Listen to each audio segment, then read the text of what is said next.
Ito po yung ingredients ng ating lulutuin. Ito po yung hita ng manok. Tapos, may balon-balunan. Lagyan natin siya ng toyo, suka, tapos brown sugar. Tapos, mamaya, yung seasoning natin, magic sarap. Bawang, sibuyas. Ito po yung patatas. Lagyan din natin siya ng pamintang buo at saka laurel.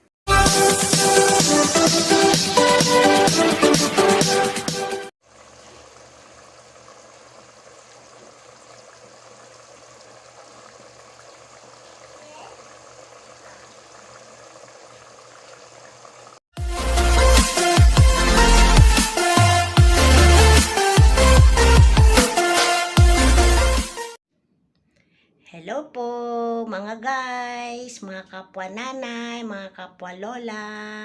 Welcome to my channel. Ngayong araw na to ay magluluto tayo ng adobong manok. Yung ating adobong manok ay hahaluan natin siya ng balon-balunan. Tapos hahaluan din natin siya ng patatas.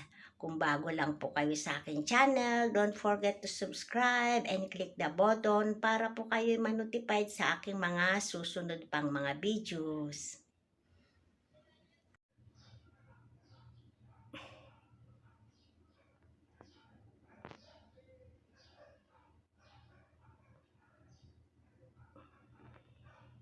Lagyan din natin siya ng pamintang buo at saka laurel.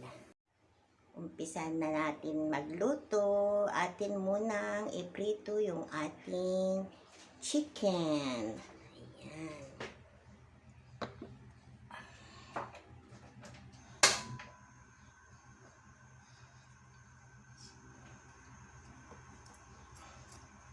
For 20 to 25 minutes. Lutuin po natin siya ng mga 20 to 25 minutes. Yung ating adobong manok.